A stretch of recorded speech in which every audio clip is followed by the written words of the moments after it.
મોરબીના ધારાસભ્ય કાંતિભાઈ અમૃતિયાએ ગોપાલ ઇટાલિયાને ચેલેન્જ કરી કે આપણે રાજીનામું આપી અને ફરીથી ચૂંટણી કરીએ તો શા માટે ભાઈ, શા માટે દેશના પૈસા બગાડો છો, શા માટે ચેલેન્જ કરો છો?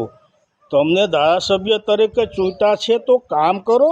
મોરબીના રસ્તાઓ સારા નથી, માટે આ બધું થઈ રહ્યું છે. આપ વિકાસના કામમાં લાગી જાઓ. અને આપ તો કહો છો કે 7 વર્ષ 7 વાર હું ચૂંટાઈ આવ્યો છું, તો આપ સારા નેતા છો, પરંતુ ખીલાના જોરે બળ ન કરો.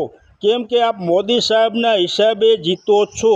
ધવલસિંહ ઝાલાની જેમ અપક્ષમાં રહીને ચૂંટણી એકવાર લડી જુઓ. ગોપાલ શું ગમે તે આપણને હરાવી દેશે. અને ગોપાલભાઈ, આપને પણ કહું છું, આપ પણ ચૂંટણી જીતી ગયા છો, તો હવે કામે લાગી જાઓ. શા માટે આવા ચેલેન્જ સ્વીકારો છો? હવે દેશના કામે લાગી જાઓ, વિકાસના કામે લાગી જાઓ અને પક્ષને મજબૂત કરો. બાકી આવી ચેલેન્જો રહેવા દો. ને કાંતિભાઈ, આપ ખીલાના જોરે બળ કરો છો, મોદી સાહેબના હિસાબે આપ ચૂંટાવો છો. બાકી એમનેમ અપક્ષ તરીકે ચૂંટાઈ આવો તો ખ્યાલ આવે કે કેટલી વિશેષ શો થાય છે. માટે વિકાસના કામમાં લાગી જાઓ. જય માતાજી.